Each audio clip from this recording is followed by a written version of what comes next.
I'm just wondering, our new board member isn't here. Is he attending today? Anybody know? He is attempting to. He had planned to be here in person, as we were thinking we would be in person first. But instead, he's going to try to tune in by internet, but his internet was getting changed this morning too. So okay. And sorry, what's his name again? it's Robert Shuck. Robert Shook. You're now live. Okay. Good morning, everyone. Call the meeting to order. Can I have an adoption of the agenda as presented? Dennis, and a seconder, Alan. Thank you very much. Anyone have disclosures of pecuniary interest or general nature thereof? Seeing none. Adoption of the minutes. The minutes of the Community Development Advisory Committee meeting held December 9th, 2021. It adopted. Did we not have a meeting in between then?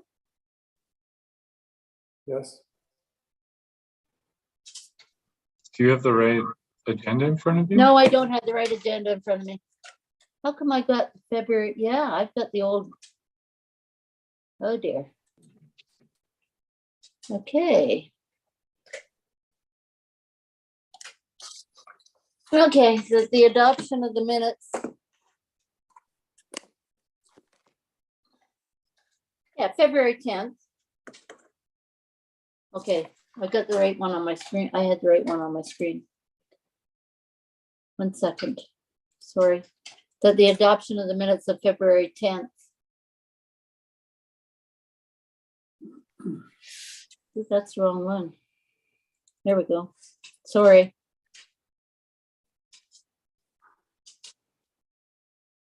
The adoption of the minutes of Community Development Advisory Committee held February 10th be adopted. Is there any additions, deletions, comments? Or can I have someone move and second? Alan, seconder, Dennis?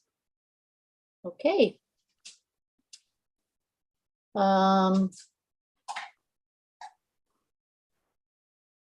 So we're at reports, consultant briefing.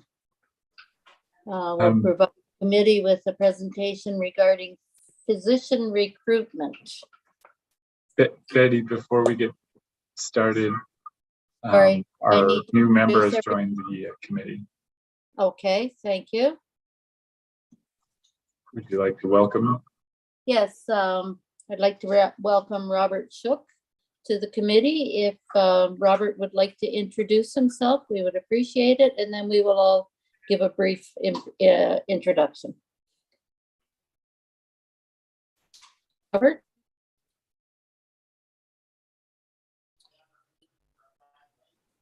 It looks like we lost him. Okay, let me know when he's on again. So we have with us today Darlene,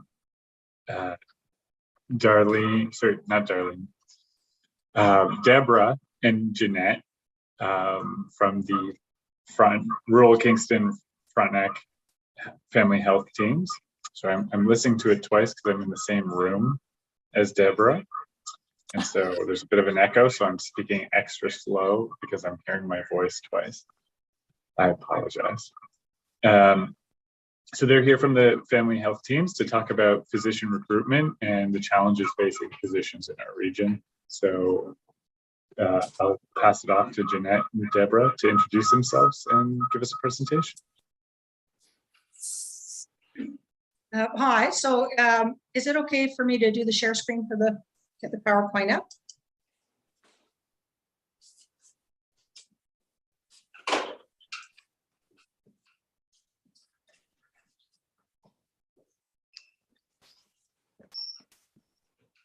No. Thanks very much for having us to speak with you guys on this very important topic. I'd like to introduce Dr. Jeanette Dietrich, who's the lead physician for the Family Health Organization, or FO, if you'll hear that acronym later, which is a group of affiliated physicians that serve various clinics. I'm Deborah Krause. I'm the Executive Director of the Charlotte Lake Family Health Team, or FIT, which is another acronym you'll hear in the physician recruiting world. So a little bit about some statistics here. As you can see, Central, South, and North Frontenac have seen some significant population growth in the last 5 years.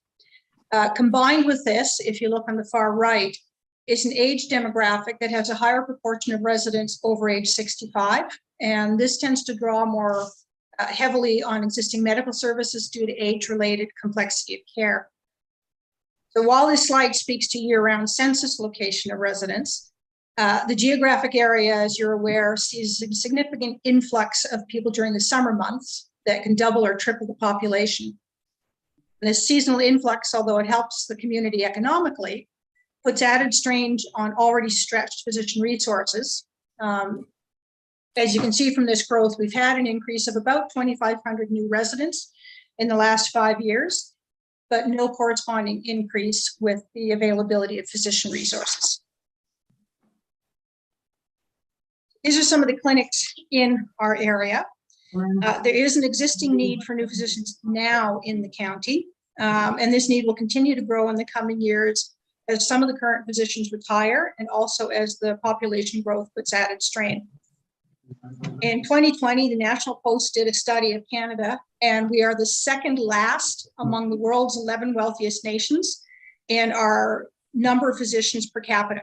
And over Canada overall, it's 2.7 physicians per 1,000 people. A breakdown of 2020 CIHI data, and that's the Canadian Institute of Health Information, shows that family physician ratio for physicians in Ontario is about 1.16 family physicians per 1,000 patients. When you look at the rosters here that are shown on the slide, you'll see that in Charlotte Lake, we have 0.66 physicians per 1,000. Verona has 0.58 physicians per 1,000. Sydenham has 0.75 physicians per 1,000. So that's quite a bit lower even than the Ontario average. Compounding this is the fact that these numbers are based on roster size. So if you include the unattached patients who don't have a regular physician, the ratio of provider care to patients is even worse. And this puts significant strain on physicians who are already here, and they do need help. They need extra physicians here to help carry this patient volume. So a little bit about how healthcare is delivered in the county between physicians and allied providers. A key aspect of this is the collaboration between physicians and allied professionals for comprehensive patient care. The two main ways this is achieved is either through a family health team agreement or through an IPCT, which is interprofessional care team arrangement. The allied health professionals, and that would be registered nurses, nurse practitioners, dietitians, occupational therapists, et cetera, are not substitutes for primary care physicians. They augment the overall care that patients receive. And this means that without affiliated primary care physicians, there is no clinic. The Ministry of Health requires that family health teams like ours, for example, must be affiliated with primary care physicians in some way. So the main point of the slide that you're seeing is that allied providers and family physicians work very closely together to deliver care, and this makes the physician shortage all the more concerning.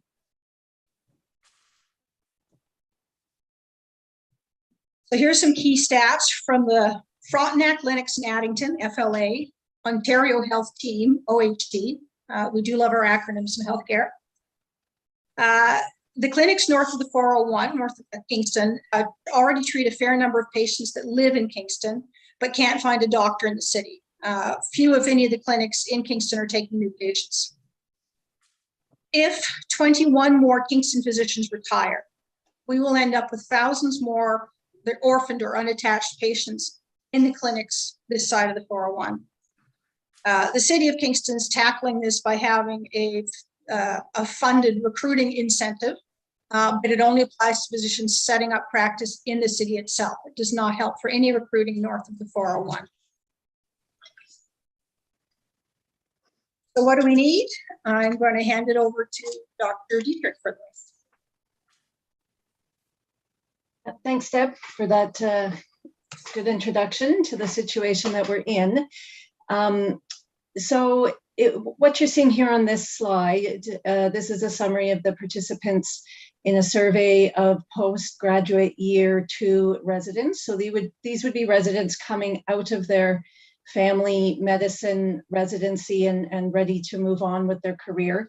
This was done by Health Force Ontario. So there were participants from all the schools in Ontario. The NOSM is the Northern Ontario School of Medicine. There were some from Queen's. Unfortunately, they didn't have that high of a response rate. But I'm going to present some results from this survey to give you an idea of what residents intend to do on graduation and where the township and the county may assist in recruitment. Next slide, please. So this question asked what they plan to do upon completion of residency. So the top line, about 1/3 of them are doing an enhanced skills training program, which is something like what we call a 3rd year in emergency medicine, anesthesia, sports medicine. There's a variety of other subspecialties. This is a really big draw for people, and the fact that we have small local hospitals in Napanee and Perth nearby where people could utilize those skills in addition to running their own family medicine practice in one of our clinics. That is a big draw for people. The second line, about 1/4 of people plan on locuming, which is basically filling in for other physicians who are on holidays or parental leave or sick leave. We like to draw those people in because if you can get them in your clinic for a locum and they enjoy it, they may stay and sign on. That's how I started in Sydenham 20 years ago, and I'm still here. Then there's the 15% who are ready to start a practice. We really want to hook those in and convince them to come here. And the 11% who don't know, we want to hook them in and convince them that they want and are ready to start a practice. So those top 4 lines are sort of the people to focus on. Next slide, please. When looking at where they want to practice, the green bar, 35% smaller cities, and the yellow bar, 22% rural areas. So over half of them are looking to practice in the sort of setting that we live in and that we are attempting to recruit to. So I think we're well positioned if we can, get out the word that we are looking, then I think we're well positioned to recruit these people. Next slide, please. They asked them what different factors are important in settling in various areas. And so this is a slide where they combined the people who said very important or somewhat important for these various different factors. So the 2 that I would like to highlight, some of them, there's nothing we can do about it. Some of them we've already got covered, but the big ones where we could use assistance are in the spousal family employment opportunities. That's very or somewhat important for 65% of prospective physicians looking to start a practice. This is where the economic development could assist with, if someone's entrepreneurial and looking to start a business, assisting their spouse in getting that business up and running. In Kingston, through Keys, they have the dual career support program. That there are fees to access that, but they will assist with getting a spouse or a family member, insist in finding them a job, finding them other opportunities, volunteer opportunities, cultural, sporting clubs, other interests that they may have. Basically, they assist with getting the whole family settled in the area, and that's really important. The next one that I want to highlight is the financial incentives. That was important to 55% of graduating residents. Some of these residents are graduating with upward of $200,000 in student loans, and that's a big burden to be entering into your career with. Many other areas are offering incentives. Kingston has recently started incentives. Napanee, Hastings have them. Most other jurisdictions have them. Generally, about 100,000 over 5 years appears to be kind of the going rate. We're really at a disadvantage if we're surrounded by areas that are offering those incentives if we don't have access to those same incentives. Next slide, please. And this describes how they plan to look for a job after residency. So the biggest factor at the bottom there is networking with colleagues and preceptors, and all of our clinics take students and residents, and that's the best way to find a practice partner in the future. The next one is the Health Force Ontario jobs and social media. We're on Health Force Ontario, but the social media is an area where we could really use some assistance. I mean, we're physicians. We're busy just trying to do the day-to-day patient care. Most of us are not experts in social media and advertising and websites and whatnot. And that's an area where we could partner with the county for some assistance. The physician recruiters, 13% said they would go through that route. That's another area where we could consider, partnering with the township to have a person who is out there helping these people, looking for these people, showing them around, etc. And then there's the job fair up at the top. It's a smaller factor, but Deb and I will be attending one next year with the assistance of the county, and we're grateful for your financial assistance for our booth there. And we're hopeful to, reach out and make some connections with residents or other physicians looking to relocate during that opportunity next week. Next slide, please. And I guess we'd like to point out the importance of healthcare and a stable physician supply to the county. People need access to healthcare, particularly in rural areas. These areas, they're older, they're sicker, they're socially disadvantaged. There are many social and economic determinants of health, and the healthcare needs are high. And for people to participate fully in the economy and in the life of the community, they need access to local healthcare to have their healthcare needs met. And in addition to individual needs, the clinics provide other community-wide needs, such as flu shot clinics, COVID vaccine clinics, etc. We're also sources of employment. All of us employ local people as nurses, allied health, reception staff, cleaners, etc. And we're really embedded in and part of the community and vital for the economic health of the communities that we serve. And all of us are committed. We've all been here for many years and done the best we can, and we'll continue to do the best we can. But we're struggling. On to the next slide, please. So in summary, we are in a little bit of a dire situation regarding physician recruitment, but we're positioned well in that we have many of the professional attributes that physicians are looking for. We're the rural community, we're a family health organization, we have access to other opportunities in the nearby areas. So we have a lot to offer, both professionally and personally to people. These are nice areas to live and raise a family. So if we can work with the county on, assistance for spousal employment, financial incentives, attempting to, recruit multiple physicians, perhaps, we will increase our odds of successful recruitment. And, the areas where we need assistance are, the networking, the social media, the recruiters, the job fairs, the financial incentives. And the community support for physician recruiting is really important, because we can't do this on our own off the side of our desks while maintaining patient care. So thank you for your time today and your interest in this topic. And if anyone has any questions, we're happy to answer. Warden Doyle? Yes, I just want to bring the group up to date that I attended a similar meeting where we discussed this a little over a month ago.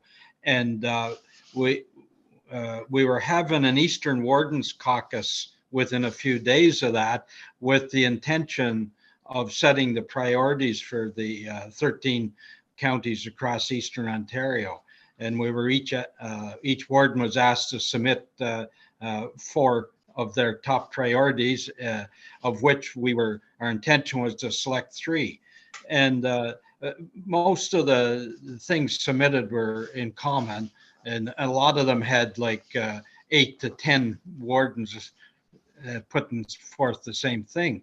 Well, I had in the last minute changed one of mine to doctor's recruitment after sitting through the meeting that I think it was Mayor Smith had organized, and lo and behold, of one other small county, Renfrew County, had also put that on. So, but there was only 2 of us, and most of the others had like 6, 8, 10, and we got into a long discussion of how important this a doctor to our rural communities is, and everybody by the end of it agreed that would be our top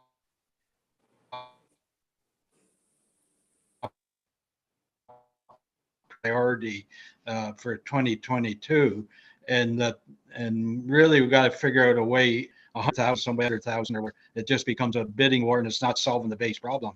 But we didn't get into the detail, but there was a lot of issues resolved, and I'm interested in feedback on just who do we have to lobby to solve the bigger problem. Like there's just not enough doctors in Ontario, and some people suggested OMA is a group we got to get to, and others had other suggestions, but it seems OMA are not approving a lot of the foreign doctors that are in this country, perhaps driving taxi cabs so they get certified. So do we have to lobby our provincial politicians? With the election coming up, should we be trying to make this an issue in the election and try to get it on every party's platform? So I guess I'm starting to ramble, but I just wanted to put that on the floor.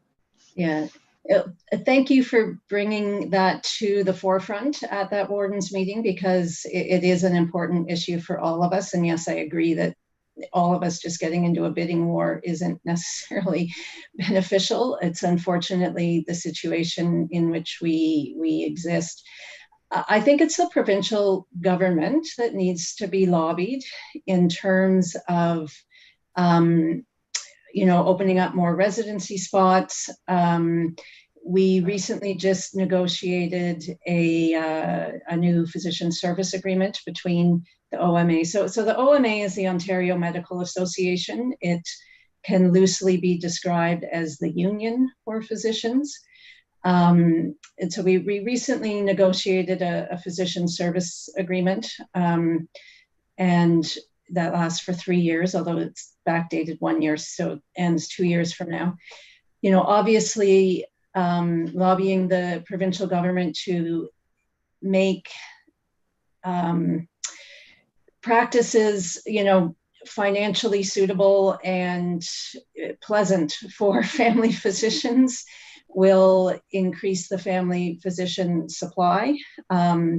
There's always, in negotiations, obviously, we ask for more and they want to give less, as in any negotiation. And the practice environment that you work in is obviously going to affect the number of people willing to come out and start a new practice. And then the number of residency spots allocated is another area. In terms of the foreign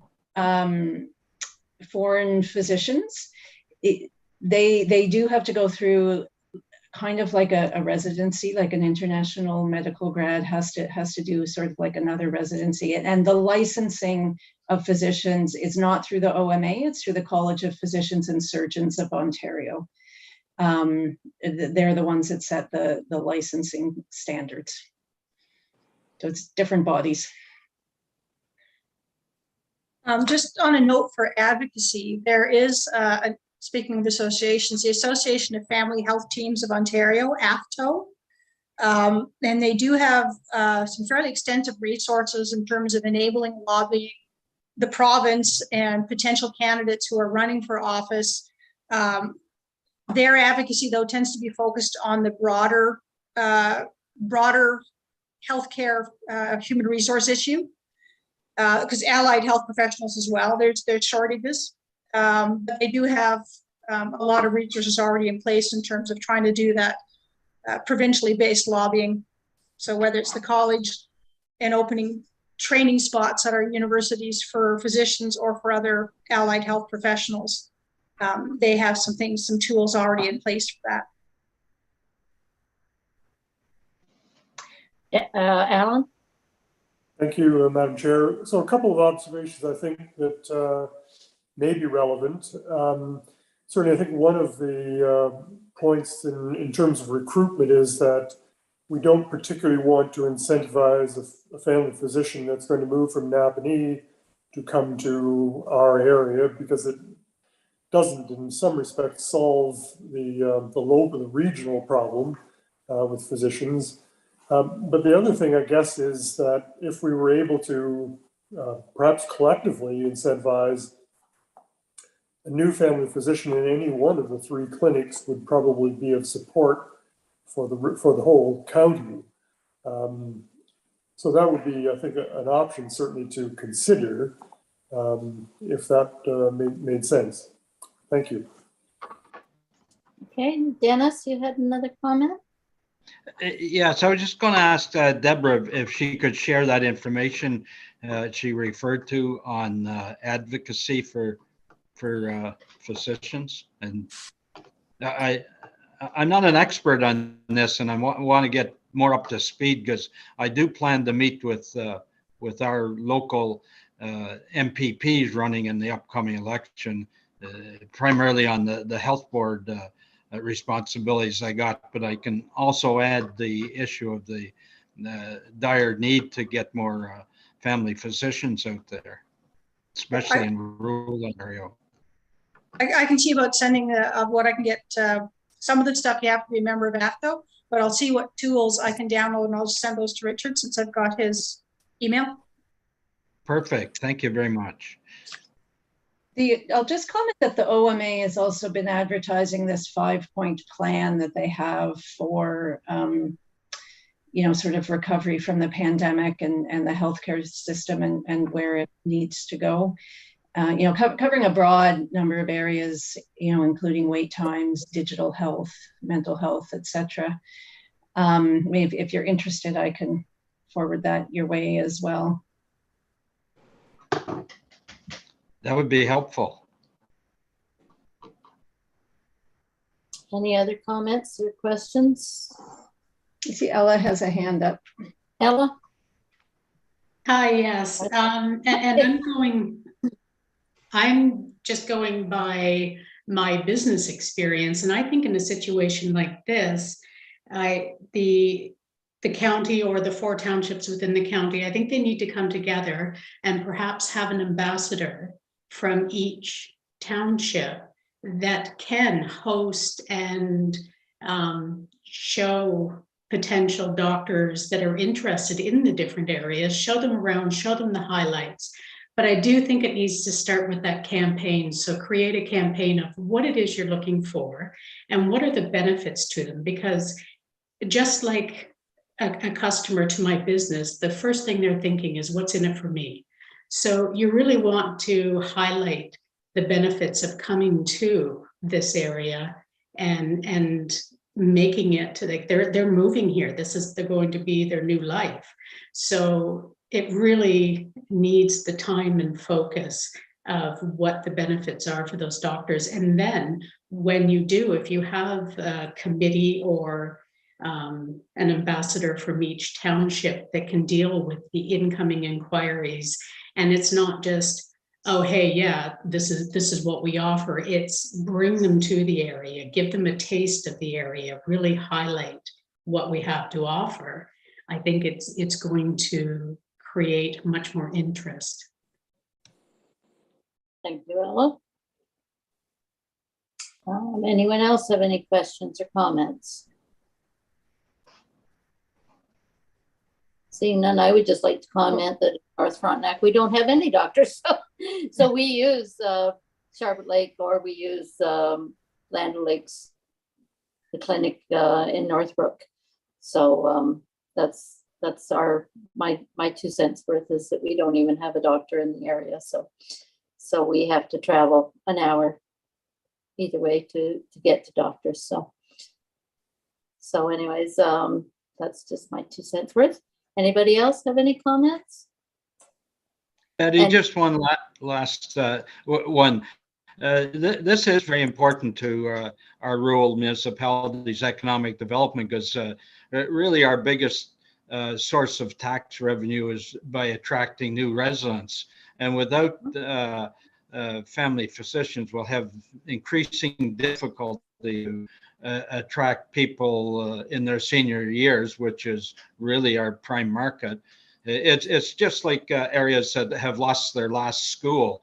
They're having an impossible time attracting young families. Well, it's really the same situation for us if we don't have a family physician in the area. People just won't want to move here. Thank you. And thanks everybody for that presentation and coming Yes. out to meet today. Thanks for having us. Yep, And thank you for we listening. appreciate it. Thank you very much. Great. Okay, now is Robert on? Yes, I am. Hi, Robert. How are you? I'm Betty. I was just wondering if you would like to introduce, Robert is our new board member. So if you would like to give us a quick introduction, and we'll go around and give you a quick. Okay, well, that's run. great. I apologize. I had some problems logging on. Can you imagine that? The internet's That's so slow. I can't imagine. We're all set now.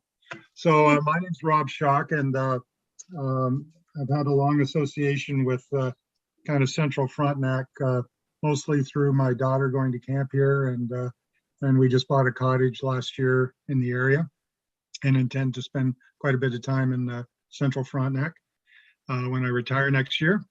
And I was intrigued by kind of this committee, and I put my application in. My background over 35, 40 years of business has been about 15, 20 years in technology, about 10 years in electronic publishing with the Globe and Mail and Rogers Media. And the last 10 years, I've been with the Ministry of Economic Development in Business Advisory Services branch. We assist small business growth throughout the province, and I'm in the management team of that organization. As I said, I'm looking at retiring in the next 6 to 9 months, and thought that maybe I could contribute to this committee with some of my business and some of my government knowledge. And Great. had a chance to meet with some of the folks at the EDCO conference last week in Toronto. So I'm very keen on adding to the conversation. So that's it. Good, thank you. Okay, so I'm Betty Hunter. I live in North Frontenac. I'm a member of this committee. I also belong to Frontenac Business Services and the North Frontenac Economic Development Task Force. So that's my background. Dennis.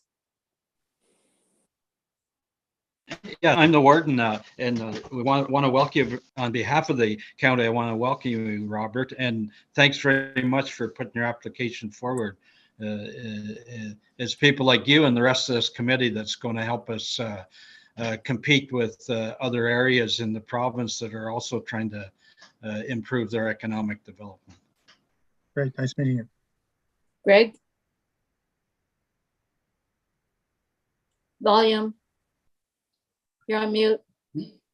Greg. Sorry about that. Thank you. Greg Rogers, my wife and I are owners and operators of Rock Hill Bed and Breakfast in Charlotte Lake. Thank you very much. I'll go through the board members. Lisa? All right, I'm Lisa Henderson. I own a business in South Frontenac and just giving back to the community. Nice meeting you. Marlene? Hi, I'm Marlene Sprout. I did what you did, Robert, a few years back, bought a cottage here, and then we winterized it. And when I retired, it became our permanent home. Interestingly, because of the topic today, I'll comment that I am a retired family physician, was a past president of the Ontario College of Family Physicians. And in question, with response to the licensing issue of foreign doctors, I actually spent 6 years on the registration committee of the Ontario College of Family Physicians. So if we want to talk about this issue anymore, I'm happy to provide that expertise to the committee and save Jeanette the time of having to come away from clinic services to update us. Thanks. Great, thank you. Okay, Alan? Yes, good morning, Robert. Thanks for joining the committee. I serve as a councillor in the township of South Frontenac and also a member of county council as well. So that's my background. Great. Nice meeting you. Nice Ella? to meet you. Sorry, my mouse wouldn't wake up. Hi, Robert. Nice to meet you. My name is Ella, and I come from the world of economic development, where I spent several years working as a small business advisor. And more recently, the last few years, I've run my own consulting firm where I work mostly with racialized businesses to help them start and grow their business. But nice to meet you. Nice to meet you. Okay, then just a quick introduction to the staff. I don't know how many you've met. Richard? Robert, good to see you again. Yeah, good to see you, Richard. As we discussed last week, I'm the manager of economic development for Frontenac County, and we welcome you to the committee and to the conversations about economic development. Great. Look forward to working Debbie? with you. Debbie? Thank you, Betty, and welcome, Robert. I'm Debbie Miller, the Community Development Officer with the county, and I've been with the county now for 4 months. So, thank you. Nice to meet you. Joe? Yes, good morning, Robert, and thank you for contributing to the committee and being involved, especially certainly with the expertise you bring is going to be very helpful. So I'm Joe Gallivan. I'm the Director of Planning and Economic Development with the county, and our team is focused on the regional perspective and collaboration and work with the 4 townships and trying to think how we can make it more sustainable over the next 20 to 50 years. So thank you and welcome aboard. Thank you. Okay, and Angelique? Hi, good morning and welcome. I'm Angelique Cardinal. I'm behind the scenes here running the meeting. I'm the Executive Assistant in Corporate Services at the County of Frontenac. Welcome. Thank you. Okay, did I miss anybody? Okay, thank you. Then welcome, Robert. We look forward to your input into our activities. Great. Okay, so moving on, we're on to annual business survey results. Richard. Thanks. I'm going to let Debbie introduce the report and talk about some of the highlights. Thank you. Thank you very much. So the annual business survey is circulated to the businesses in Frontenac County each year. And in January this year, we circulated the survey. This is the 5th year that it's been circulated.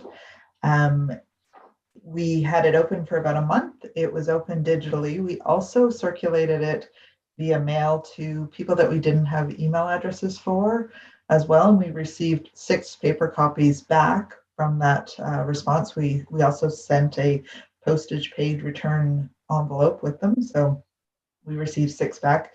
We received 77 responses from businesses this year, which again, I think a lot of people are answering a lot of surveys right now. So that was a good response, but it also gave us some really good data to be able to look across. And as everybody can see from the report, I'll just provide a couple of highlights.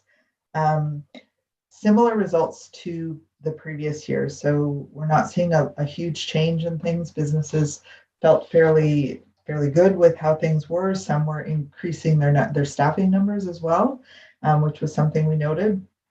A couple of them had asked about different communication or communication about certain things. So from training or things like sustainable initiatives. So as those opportunities come up, we're sharing those through the ambassador network. And we'll continue to do that as well through the newsletter. There's lots of opportunities that are coming up for that. A couple of highlights I just wanted to flag were the benefits that were noted to business growth or some challenges. So the benefits noted, the top 3 respondents were lifestyle was something that was a big benefit for businesses, supportive residents, and the low cost of living and doing business in Frontenac County. So those were the top 3. Again, those were consistent from the 2020 survey results. So good to see that has not changed. It's maintaining. So the challenges, again, for business growth that were noted, the top 3, insufficient internet access, securing and retaining staff, which I know we're all starting to hear a little bit more about that, and then the cost of utilities. The top 2 challenges were consistent with 2020 as well. So just raising awareness to that. But generally overall, as one of the questions we did ask was about the future of doing business in Frontenac, and most businesses were quite positive about that. So the percentages were, very positive, and neither positive or negative. There was a couple that a low percentage, under 5%, that were below in the negative or very negative range. So that's just a quick highlight about some of the things I just wanted to flag for you. And then the intention would be we would continue to do the annual survey to businesses in a similar format using Engage Frontenac, and also mailing it out to businesses that we don't have email addresses for, just so that we can continue to communicate with them and learn from them as well. So happy to answer any questions if anybody has any. Okay, questions, comments? I had one. I noted that on the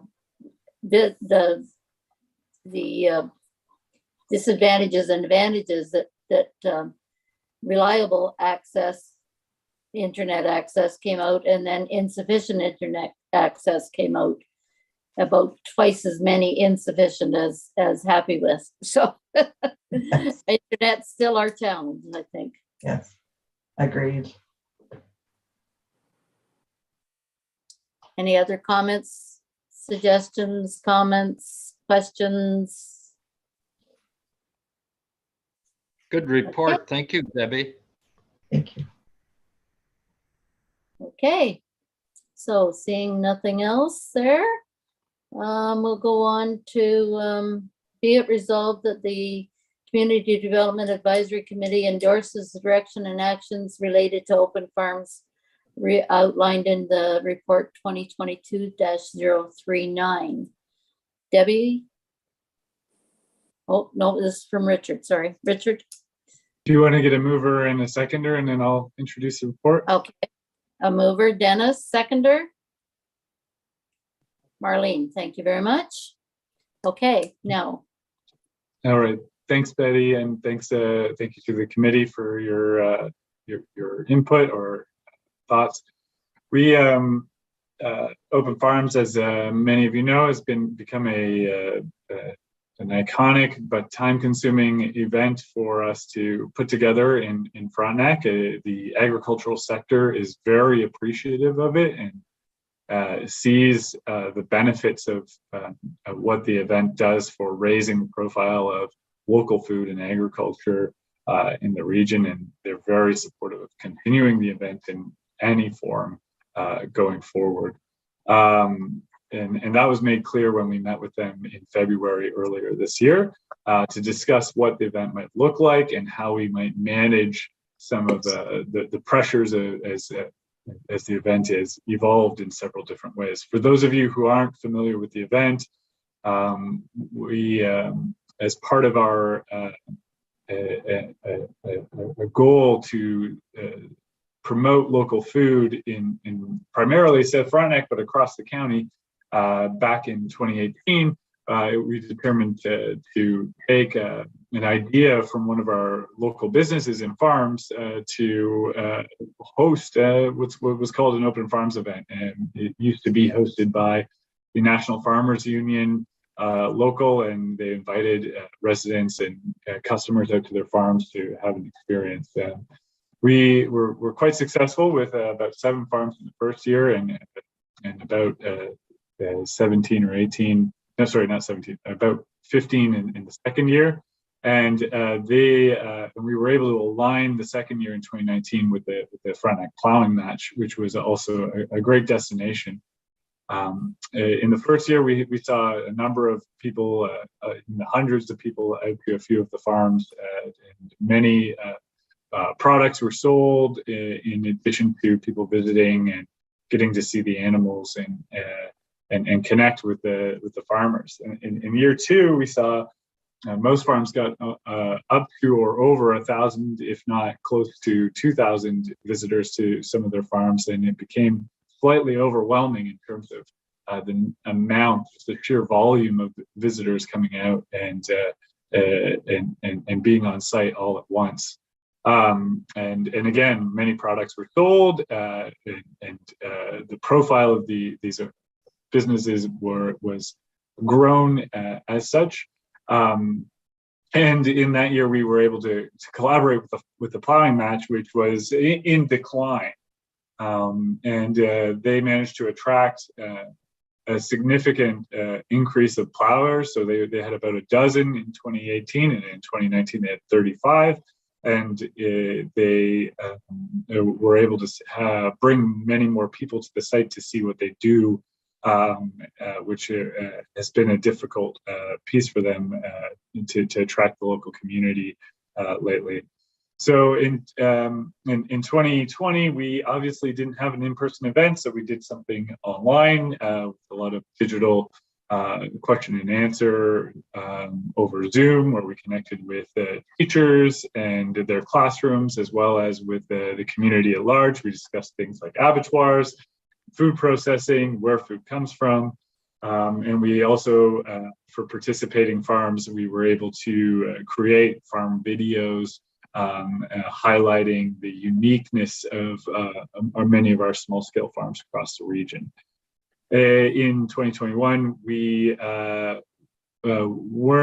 many farmers weren't comfortable bringing people back onto the farm just yet, but were comfortable having some form of in-person experience. And so what we did was we created this community hub in collaboration with the Township of South Frontenac, and that was located at Centennial Park in Harrowsmith. And the event took place over 2 days, had a number of farmers as well as other public market vendors, music, food, and it was primarily an outdoors event celebrating farms. But there were a number of sort of nodes attached last year, and we sort of outlined that in our last report on open farms, and that's linked in this. And so I'm not going to dive too much into it because there's a lot to discuss, because we just did almost everything that we possibly thought we could do, because we just weren't sure whether we would be in a peak or a trough of a wave, what kind of protocols would be in place. And so we had virtual events, we had drive-in movies with farm themes, we tried to have chef-themed meals in downtown Kingston, but the worker shortage prevented chefs from having time to plan or participate. We had some videos on how to cook meals. We did it all, and it was a bit time consuming to do it all. So this year we've pared down the event in our role in the event. We still have many partners who wish to participate. our proposed approach this year is to offer the OnFarm Experience, which is the core, so go back to the original 2018 and 2019 piece, but it will be provided through online ticketing to ensure there's some way to manage potential safety concerns, and B, manage volume of visitors to the farms. The benefit of doing this is that the farmers might be able to provide an added value rather than just have folks wander around the farm and look at things. They might be able to facilitate a more meaningful experience with a deeper education, which is more closely connected to the goals of the event that the farmers set originally and have committed to year over year. But that being said, we still think that there is space for community hub type spaces for people to go to between their ticketed experiences, sort of the lobby, I guess, of the conference, and where you can browse the vendors and get some food and have a snack and connect with people before heading out to your next session, as it were. And one of the other things that's emerged is we've started to have sector team conversations, and we reported to the committee about this earlier this year.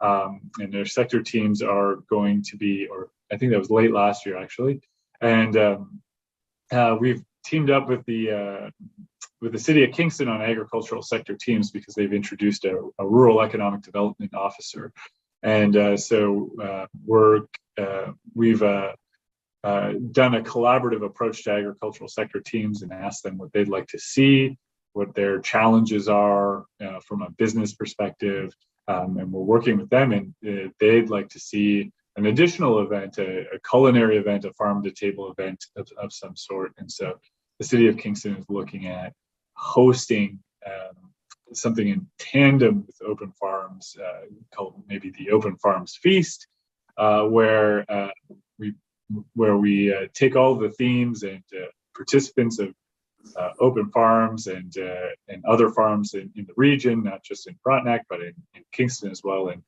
take their food and collaborate with chefs and have a gala type event. So those are a couple things, but that would be the responsibility of Kingston. We just assist them with that. Our goal would be to focus on the aggregation and coordination of the ticketed experiences, recruiting the farms, supporting farms, and developing those experiences, and lead the overall marketing and promotion of the event. I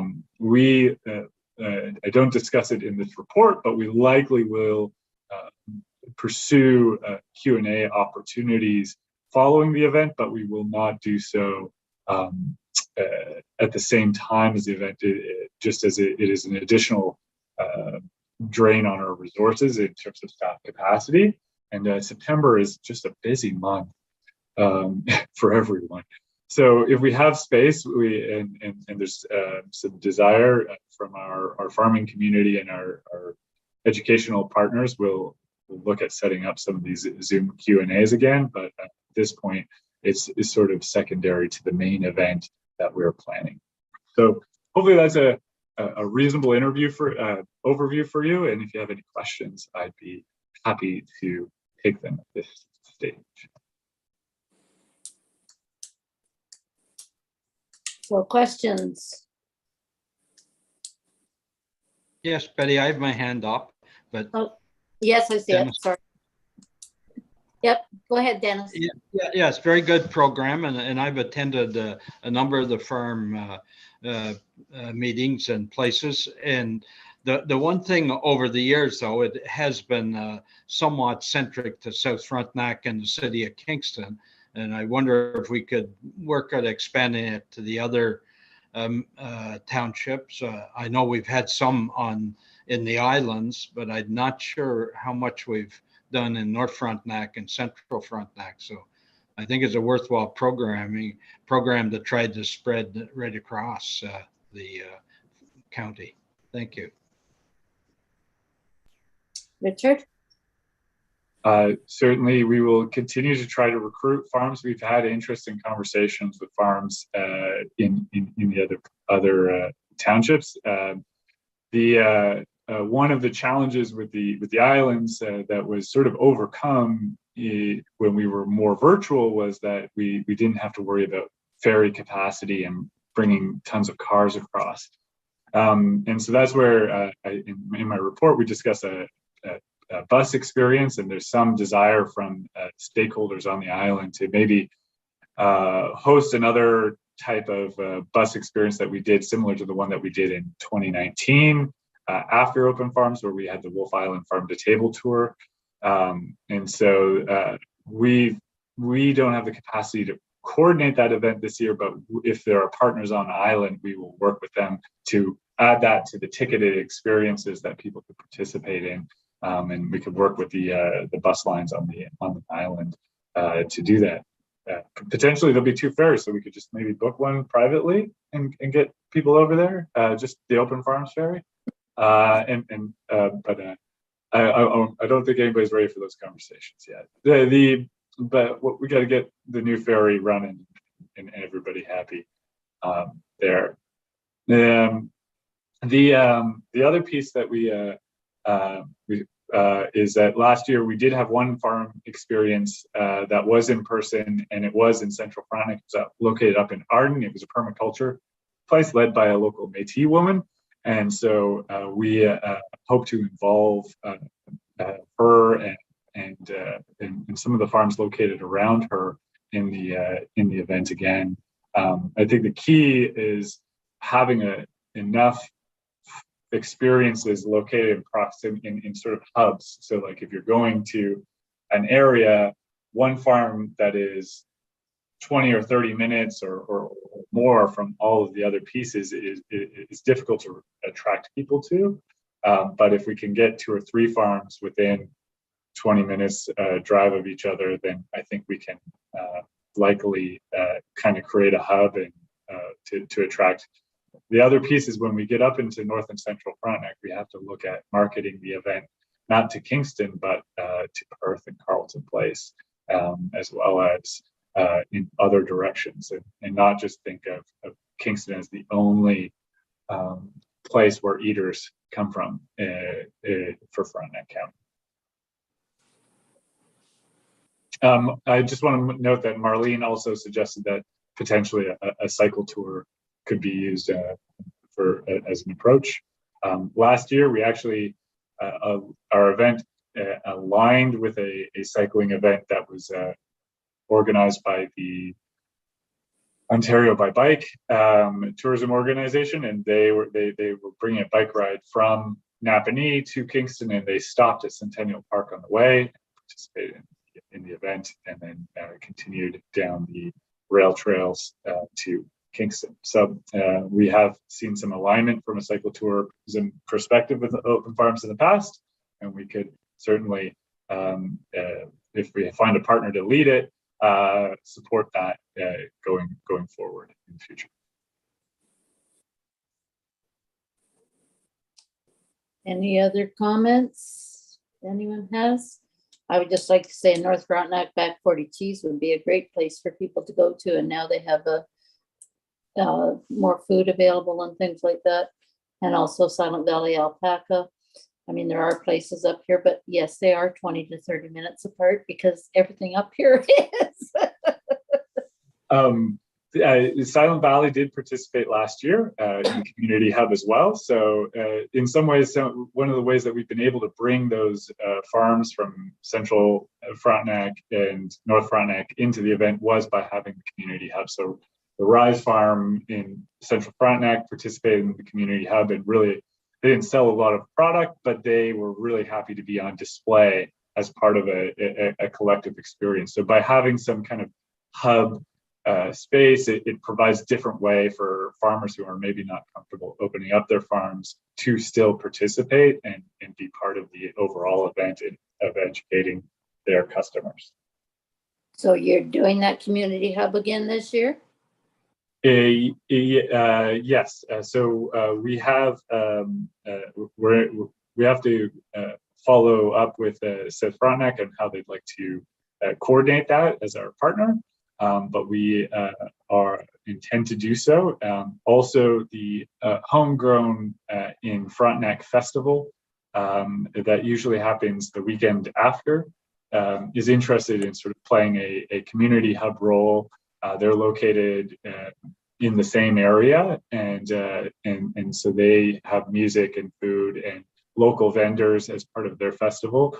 And so they're looking to time their festival on the same weekend to again play that kind of role and sort of bring some assets together to make an event exciting for everyone. Okay, good. Anyone else? Comments or questions? Anything? Hearing none. Okay, so that was just a report. There are no. So now we're going. We need to vote on the motion. Oh, sorry, on the Madam motion. Chair. Yes, it is. Yeah. So it was moved and seconded that the Community Development Advisory Committee endorses the direction and actions related to open farms outlined in the report 2022-039. Is anyone opposed? Seeing none, the motion is carried. Okay, now we're going to move on to the Frontenac app. And Richard. Thank you, Madam Chair. I'm actually going to pass it over to Debbie again to introduce this change to the activation plan, as she's the lead on this file. Okay, thank you very much, Debbie. Thank you, and through you. So at the last meeting, we brought the trail activation program to you and talked about the passport program, and also mentioned that we were exploring a digital option. So instead of going with the passport program, which is the paper option, we've decided to move forward with the app program. So putting the rail trails in an app so that people can use this while they're out and about, accessing things from their phone. A couple of pieces, we looked at this with GIS and determined that a different platform was needed for this. So GIS has done some amazing work with our team, and I just want to say kudos to them for the great work that they do. But we've worked with, connected with 468 Insider application, and that was through the Economic Developers Council of Ontario had a connection with them already and had suggested, they made us aware of this app that was available. So a couple of the pieces, it's not changing the intention of what the passport was for. It's still intended to move trail users around the county. It's still intended to raise awareness for businesses. And then a couple of other opportunities that come up with it. Businesses can add, if they want to, they can add rewards to the app. So as people are moving around the county, they would be within a certain area, you can earn points, and at a certain point you could redeem points. So they would just be continuing to use it. So it's intended to be something that they could continue to use and continue to go back and enjoy the trails. A couple of highlights for this as well. Businesses are able to update their information in their profile. We can also do that and support the businesses in that, but it's an opportunity for businesses to be able to, make changes and add things to their businesses as there's new opportunities. As if businesses didn't have rewards that they wanted to offer, there is periodically the economic development team could also set up times where we could have things along the trails where participants could go along the trail, whether it's at a trailhead or it's at certain marker points along the trail or the rail stations, to scan, and then we could potentially redeem for whether it was a Frontenac hat or a badge or something like that. So a couple of opportunities with that, but again, still really intending to move people around the trail system. We talked about a phased approach for this. So if it's successful with the rail trail, we would expand this so it becomes more itineraries and things like that. But starting with the KMP trail and the rail trail system that's existing in Frontenac and really focused on the businesses around that area and the experience from that perspective. And then as we talked about, just moving to different itineraries if we're finding great success with that. So The plan would be to hopefully have this launching in late June.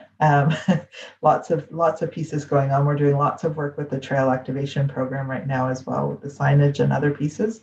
So this is a nice complement to that. So happy to answer any questions, or Richard, if there's anything that you felt I should flag a little bit more, happy to speak to that. Thank you.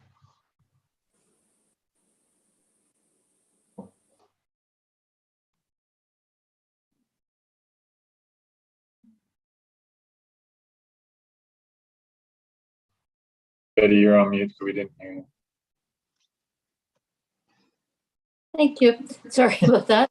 Any questions or comments?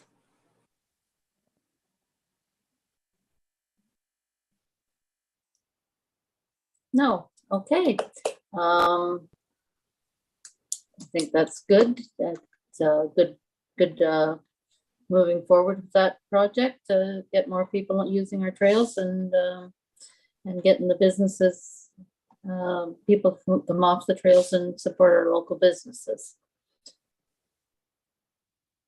Anyone else have anything? No? Okay. So there's no communications or other business that I know of. So our next meeting, the next regular meeting of the Community Development Advisory Committee is scheduled for Thursday, June 9th, 2022 at 10 a.m. with the format to be determined. Jeanette Just a had. quick note.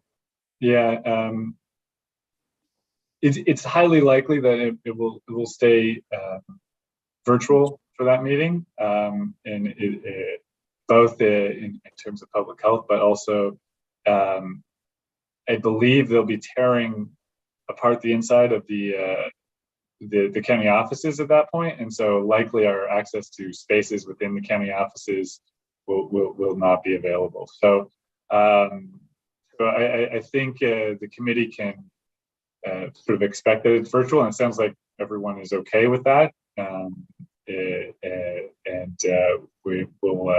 We'll figure out an appropriate time to get together as a group.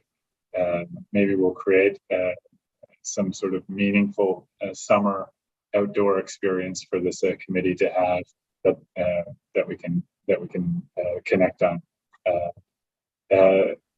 I'm expecting the agenda to be a little bit heavier in June, so just a word of warning. So Good. Word of warning for myself who has to write all the reports. And I would like to say that Jeanette had asked me whether I thought we should do virtually or in person today. And I thought that most people would be still more comfortable doing it virtually. So that was my suggestion. And but I would love to meet everybody in person. It would be nice. So hopefully we can set up something where we can meet. Okay. Okay. Other than that, do I have a mover and a seconder to adjourn the meeting? Alan, Marlene, Ella, everybody. I guess nobody's opposed to closing the meeting then. So I shall say good day and happy Easter to everybody. Happy Easter. And have a great long weekend. Enjoy your Happy Pesach. Take care, Okay. everyone. Thank you, everyone.